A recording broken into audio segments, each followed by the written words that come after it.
Alrighty, welcome back everyone. It is LaughNgamez here. I am back, and it is time for another Starcraft 2 1 vs 1 replay cast. We have got ourselves two players I'm very excited to watch. I've cast them a lot in the past, and they're some of my favorites. Continuing the trend of casting a lot of Koreans on this channel, we have got in the top right-hand side of the map, Liquid TaeJa. TaeJa gonna be taken on Solar. Solar, a very good Zerg player, very high class, and has been so for a long time. He's pretty darn consistent. He's always a contender to win tournaments, and that's one of the things that makes it a good thing to be a Solar fan, I guess. If you're a Solar fan, there's a chance he'll come out and win any tournament, have a good run, to say the least, upset versus anyone. That's one of the things that makes Solar so excitable. He's a very consistent Zerg. Now, taking on Solar is TaeJa, and TaeJa, he seems to be a guy who likes to just sometimes, if there's an easy way, there is odds that TaeJa will try and take it. And not that I'm saying that Proxy 2 racks, what he's doing right now, isn't easy, but it's cheesy. It's the, oh, I'm not sure what I should do against a guy this good, so I'm gonna proxy him, sort of decision making. And so TaeJa is gonna be Proxy 2 raxing Solar, a very solid build, tried and true, definitely been tested, and from the most part, it looks like TaeJa is completely undetected right now, so Solar is gonna be getting cheesed out. Oh, did that SCV go in the Overlord's range? I don't think it did, so TaeJa will be throwing up a bunker in just a second, and this is going to be really rough for Solar. I mean, he doesn't see the bunker just yet. Marines are already being produced. This, for the most part, is a 0 scout against the Proxy. A drone is already on the low ground. Maybe it can try and stop the bunkers going up, but there we see two bunkers being built by TaeJa on the front, right next to Solar's hatchery, and this is going to be a very tough hold for Solar. He may just have to forfeit his hatchery. There's two bunkers already in range of it. And assuming TaeJa doesn't get completely caught out with his Marines or throw them away, he is pretty much going to get a guaranteed kill on this hatchery. Then if he just macros behind it, he can be in a very good spot. Solar is making lings right now, but once again, if TaeJa pulls back to the bunkers, this will be impossible for the Zerg player to crack. We see 10 lings on the way for Solar. He had started a spine, but it got cancelled, so he's not going to have that to help him out. He's making more and more lings. TaeJa is still making Marines to fill in the bunkers. Solar is making a lot of lings though, so there's a chance he'll be able to break this, but then we see TaeJa throws up another bunker. I love this, just to help with the walling. Then he's going to take time out of his day to repair this SCV scout. So we see Solar is going to try and break this location. SCV's got to start repairing these bunkers. This bunker being here is going to remove a little bit of the surface area, but it looks like Solar will actually clean this up at the expense of his hatchery. TaeJa targeted down the hatchery with his last action before those Marines got overrun. They shot that hatchery till it died. And now, as long as TaeJa has a wall back at home, he should be fine to macro out of this. He does have a starport on the way. We'll probably be seeing a command center get built soon. And all of a sudden, we're in a bit of an uncharted game. It's not necessarily the case that this happens. Sometimes it's just a hold or a don't hold, and the Zerg will just die or straight up win the game. Whereas this time, TaeJa, he's building the CC on his high ground, but it's not like it's super quick compared to Solar. Solar restarted the hatchery right away. Solar had to commit to quite a few lings in order to break this location. So now he's got 16 lings out. He's also going for a double expansion to try and make his economy catch up. I really like this decision, since odds are TaeJa will probably be throwing up. He'll probably be throwing up a third command center himself. And there we go, we already see it on the way, so just going to be doing that usual Terran 3cc macro follow-up build. And the game is all of a sudden just going to turn into a macro game on Eternal Empire. But ladies and gentlemen, seeing as how we have both TaeJa and Solar, I didn't get a chance to say it since this game started off very quickly with a bit of cheese. Yeah, since we didn't get a chance to, let's try and hit 100 likes on this video. If we can do that, it would be amazing. I promise, since I'm a big TaeJa and a big Solar fan, if they play epic games, I will cast them in the future. But if you guys hit that like button, it really shows me that these are the players that you want to see as It actually does. I usually do cast the matches that I want to see, but then the matches that also overlap with what you guys generally want to see. That's the reason why I don't necessarily cast like a ton of mirror matchups on the channel. I cast TVTs and the odd PvP or ZvZ here and there, but for the most part, I cast the matchups, the players that you guys do enjoy the most. But if you do want to leave a comment down below and say there's a player that you want to see, who knows, maybe I'll be reading comments, then go pick a video to cast, and I'll just say, oh hey, someone wanted to see this guy play, and I'll cast him. So go ahead and leave a comment if that's what you want to see. Now, we take a look. Lings are moving out on the map for Solar, just scouting out. He's droning up at quite an extreme rate, knowing that TaeJa really didn't have anything to slow him down, so he's basically just got a license to drone. It's not a license to kill, it's a license to drone, but a license to drone ain't bad, as TaeJa has taken so long to get up all of his production. He's now going to be getting out his 3 barracks, so he may be able to start dropping the Zerg soon enough. Still, though, this is going to be a while, and Solar's going to be quite well established after this, and so that's why I'm saying that I think Solar does have a lead in this game compared to TaeJa. TaeJa's making 3 SCVs at a time, trying to keep his economy, or get his economy on par with Solar's, and Terran macro definitely isn't super weak. TaeJa is also a very strong macro player. He's one of the guys who will seemingly just keep a play going, even when you think that the play is over. Like, he'll just keep pushing with Marines and Marauders and Mines and stuff, and take good fights, and then all of a sudden you'll be like, oh, your opponent's dead. TaeJa, how'd you kill him? And that's one of the things that he does. Solar, on the other hand, though, is an incredibly good Zerg player. He's no joke whatsoever. Like, if this guy's in a good spot, he's very rarely going to throw it, and I'd say he is in a good spot right now. He's getting up Aspire, he's starting up Baneling Speed, making lots of Lings, and so the amount of damage he's going to take from TaeJa in the next few minutes, I imagine won't be too much, even though TaeJa really needs to get some damage done, I'd say. A 45 SCV Terran to 68 drones, that's a Terran in a bit of trouble. TaeJa needs to make something happen, but once the mutas are out, he's going to be tight pressed to drop. And then, of course, there's also the possibility that Solar himself will just be able to counter and to hit TaeJa himself to lower TaeJa's position even more.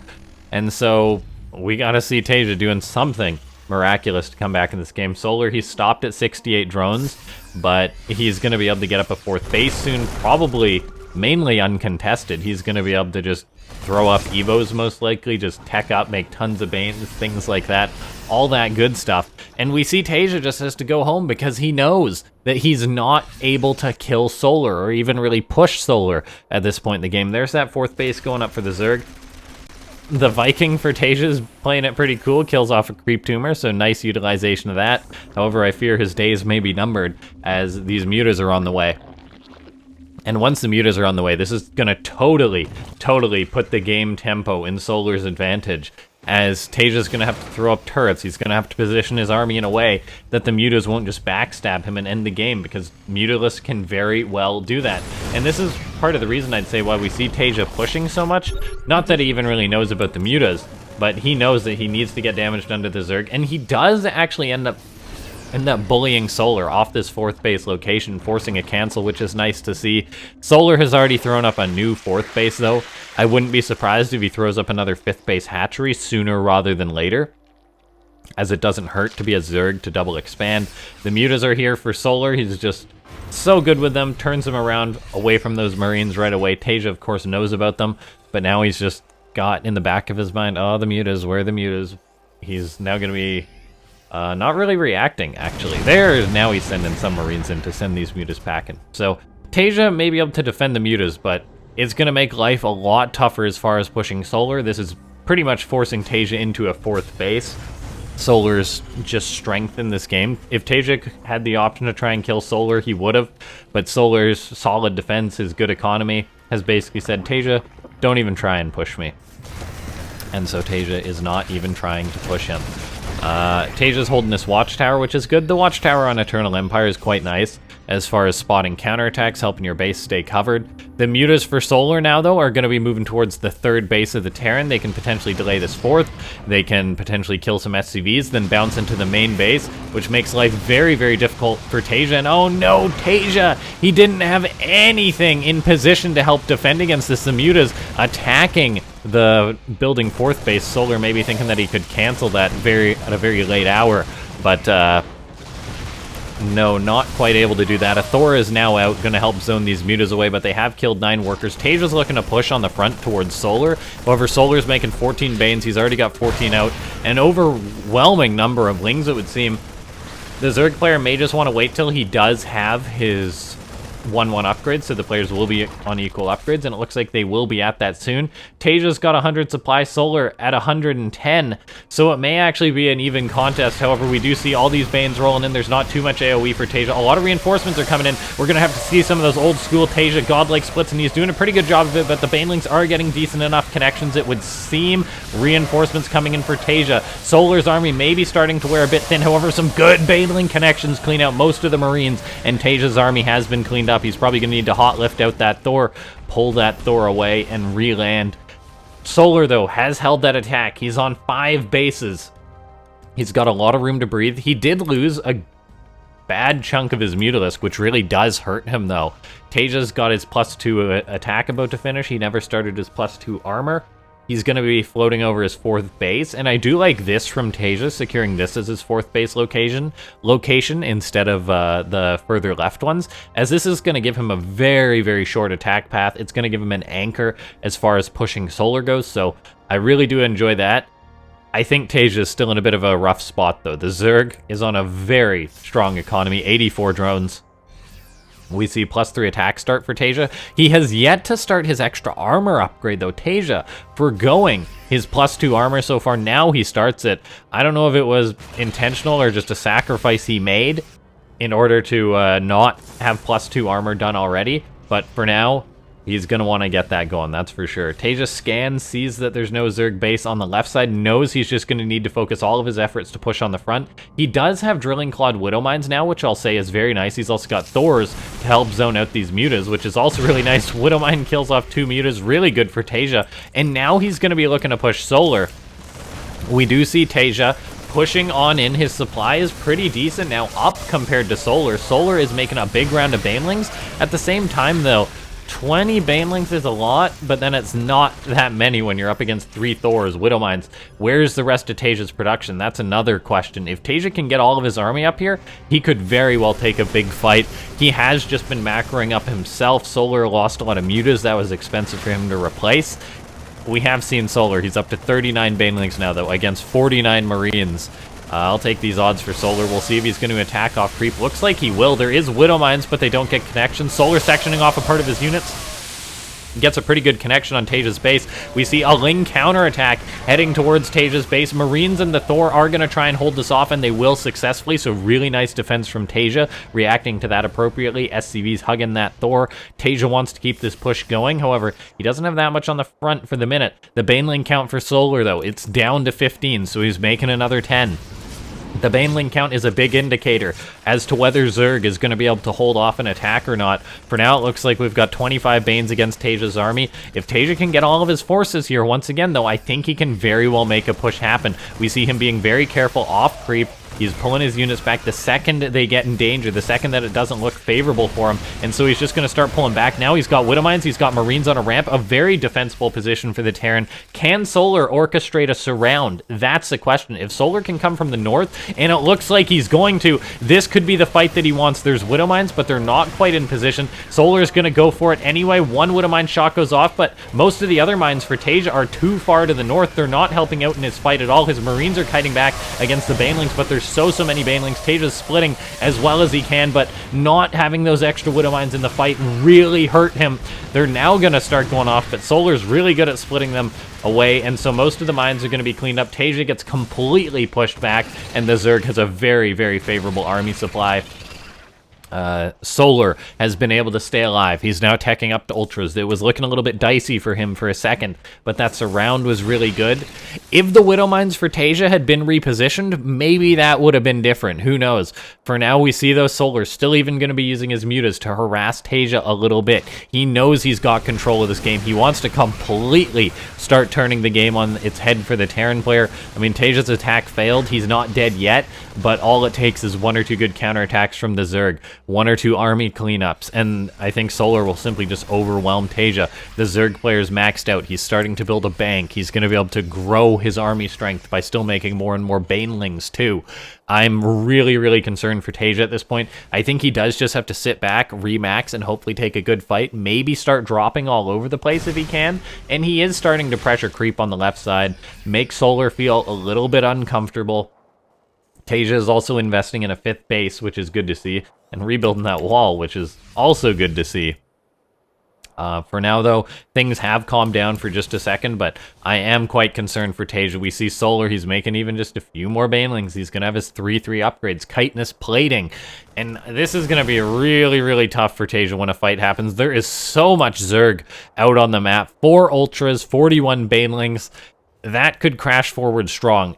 The question, I think, will be whether TaeJa is ready to receive this army when a fight happens. Solar could very well get aggressive, but at the same time, if Solar just sits back and lets TaeJa attack into him, if TaeJa's fighting on creep, he will just get rolled. I mean, he's got 53 Marines in his army. I think he needs more Marauders against this kind of Ultraling Bane composition at this point. There isn't too many mutas left, so the Marines can fall to the wayside.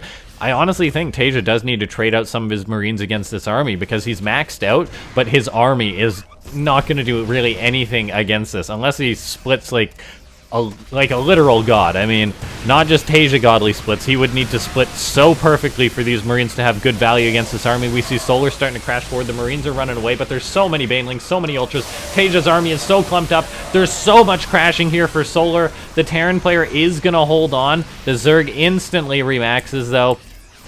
All the banelings got cleared. TaeJa's going to try and pursue the Zerg away. He's going to grab a few queens, start pushing on to creep.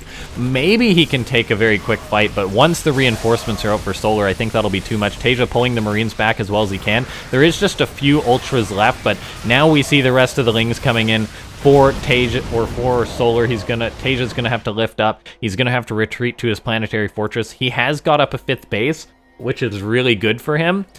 Being able to have 5 bases is obviously better than being stuck on 4. I don't know if it's going to be enough for him to turn this game around, though.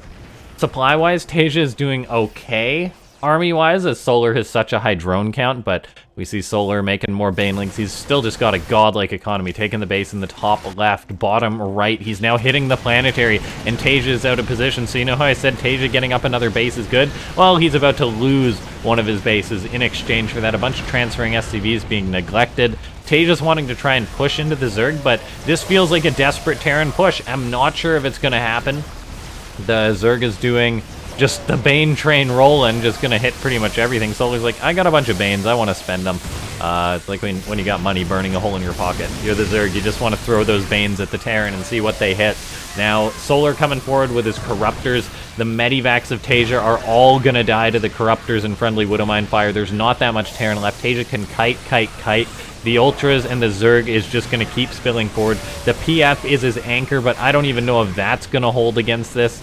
Yeah, really, really tough spot for TaeJa, and I think GG does get called. Well played. Solar able to take down TaeJa just in a solid macro game. Always keeping control this match. Really well done. I mean, TaeJa's push was looking scary for a time, but in the end, Solar, once he got to that Ultra attack, he really was completely fine. Now, ladies and gentlemen, if you enjoyed this commentary, make sure to hit that like button. If you're new to the channel, go ahead and subscribe, as it's free. You can get notified whenever I put up a new video by pressing that bell icon. And then join the Discord if you want, linked in the description. I'll see you next time. This has been LaughNgamez. Thanks for watching.